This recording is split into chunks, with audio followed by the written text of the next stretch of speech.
Good morning, good afternoon, good evening, wherever you are. I'm David Wu. Welcome to the Money Game, where we make actionable predictions about the big stories shaping the world today. If you're interested in making money, you're in the right place. If you're not, this program is designed for anyone who's just interested in learning about what makes our world tick. Please subscribe at davidunbound.com if you haven't done so already. The focus of today's podcast is Omicron, the new COVID variant that sent financial markets sharply lower on Friday as investors decided to shoot first before asking any questions. I want to tell you why it's not yet clear to me whether Omicron is bad news or, for that matter, good news. In fact, based on what I can see, the risk around Omicron is fairly symmetric. This is the reason why I want to continue to hang tight to my energy stocks and my long dollar position, as well as my short pips position for the time being. I want to start first by reviewing all the facts we know about COVID at the moment. Fact number one, we are now in the throes of COVID's fifth wave in just 18 months. The fifth wave is unfolding almost like clockwork. I say clockwork only because just like between the second and third and fourth, the fifth wave is coming exactly 4 months after the fourth wave.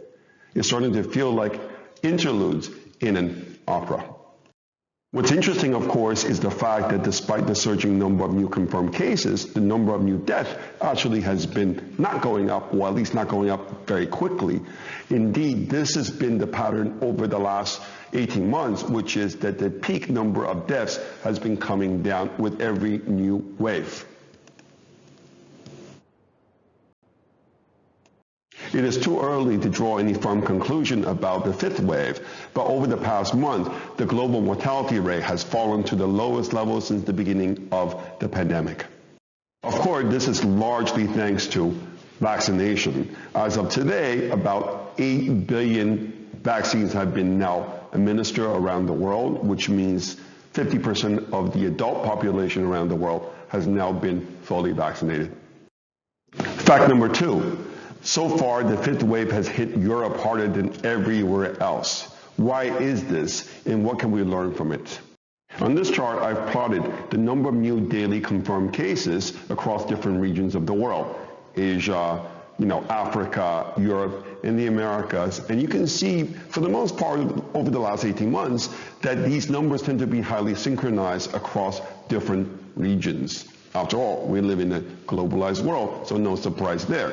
What is rather shocking about the last 6 weeks is to what extent the number in Europe has surged while the number in the US and in Asia has been going down. What is driving this decoupling?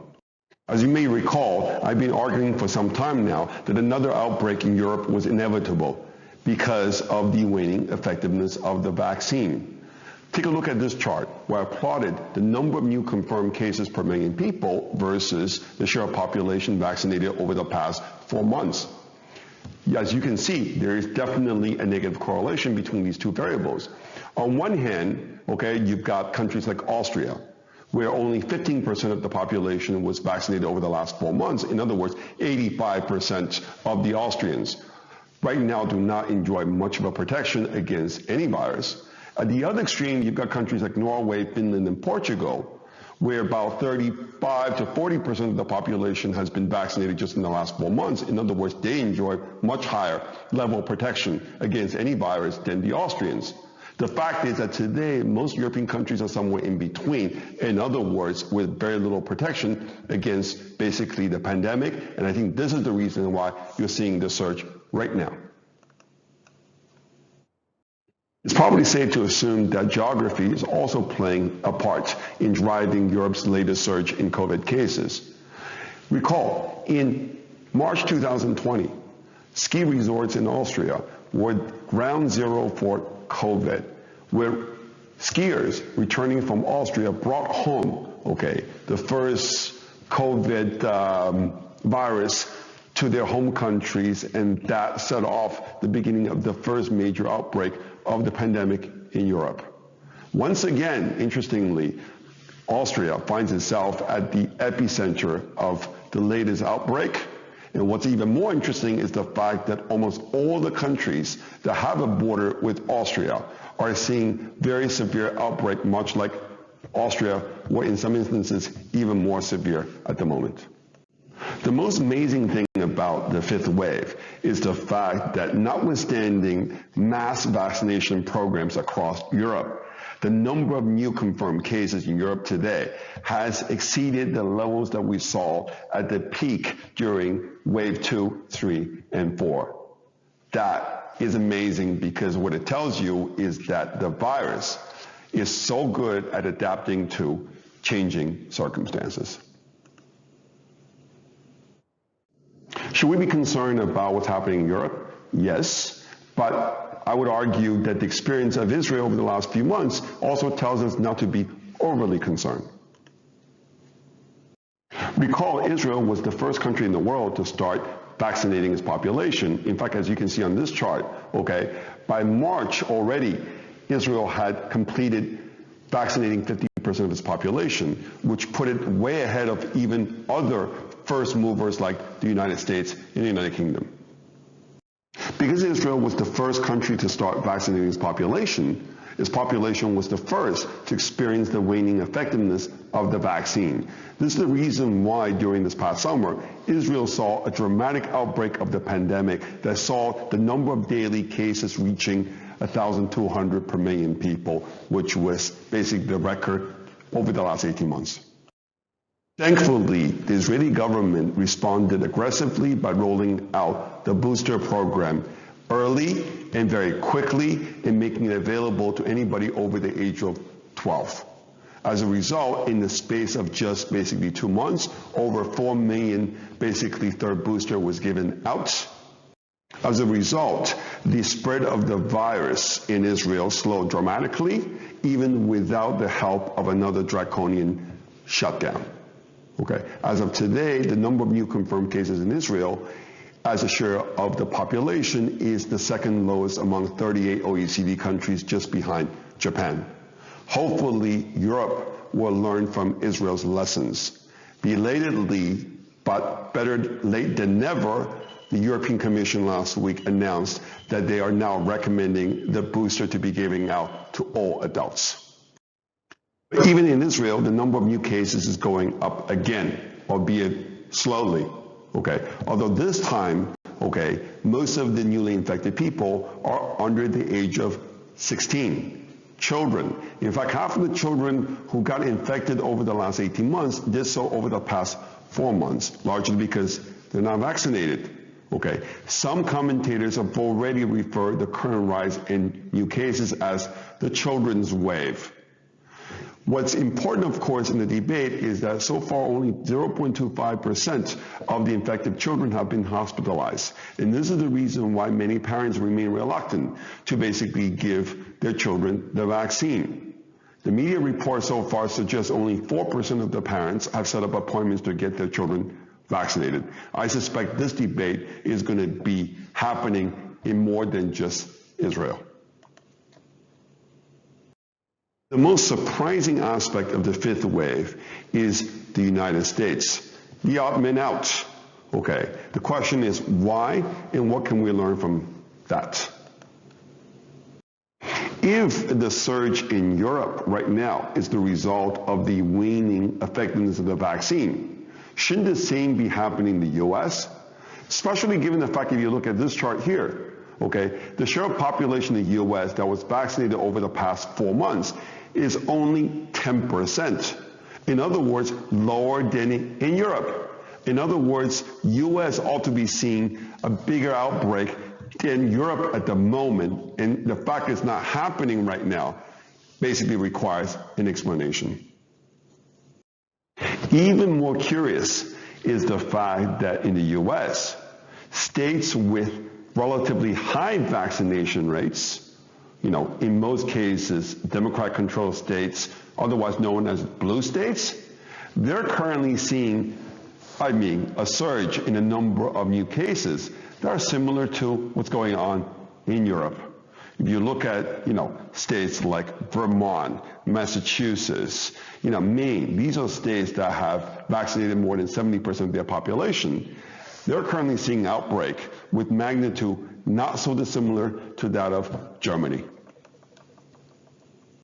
In contrast, U.S. states with relatively low vaccination rates, in most cases they are Republican-controlled states, otherwise known as red states, they're currently experiencing almost the opposite to the extent the number of new cases, guess what, is falling. Would they be Mississippi, Georgia, Tennessee, well, for that matter, Arkansas? What is going on here? I don't pretend to have the definitive answers to these questions, but I've got my hunch. Now think about it this way. Those states with relatively low vaccination rates also have done less to shield their population in general from the pandemic. As a result, these states, have higher number of infected people as a share of their population. Is it possible that this has given these states a higher level of natural immunity against the pandemic than the blue states? Certainly there have been a number of studies coming out of Israel suggesting that people who basically got infected with COVID enjoys, a higher degree of protection against reinfection than people who actually have just gotten vaccinated. Now, certainly if you look at the U.S. in aggregate, as you can see on this chart, about 15% of Americans have been infected since the start of the pandemic, which is 2, if not even 3 times higher than the average in Europe. In other words, is it possible that the Americans in general enjoy a higher level of natural immunity versus the pandemic than the Europeans, and this is the reason why we're not seeing such a major outbreak in the U.S. right now compared with Europe. Finally, let's now turn our attention to South Africa, where basically hundreds, if not thousands, of cases involving the new variant have been identified. As you can see, just in the space of 2 weeks, the number of new confirmed cases in South Africa jumped from less than 500 to over 4,000.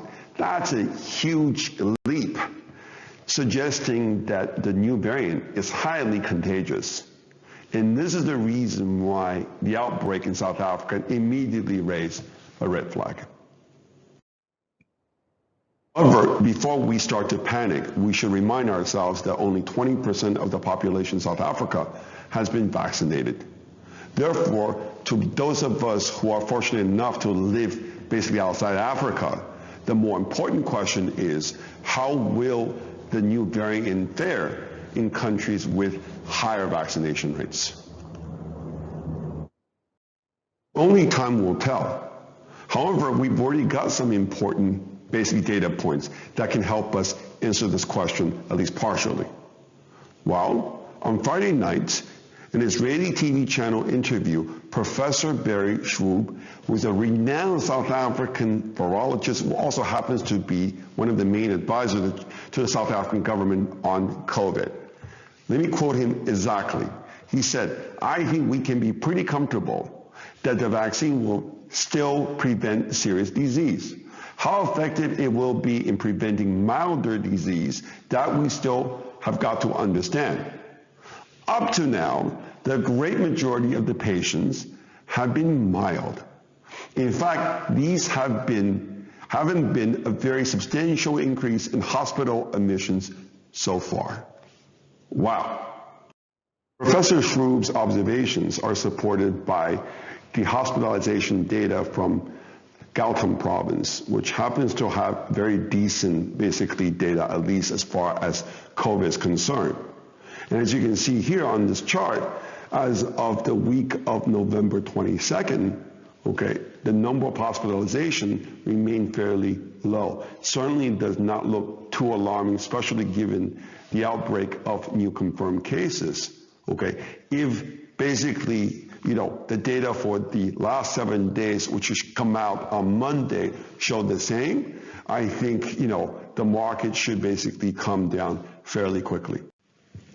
Over the last 36 hours, there have been several reports of cases outside South Africa involving people who recently traveled to South Africa. However, in almost all cases that I've read up on, the symptoms are fairly mild. In fact, the 2 cases in Australia are asymptomatic. In Italy, a family of 5, fully vaccinated, they had only mild symptoms, even if they tested positive against the new variant.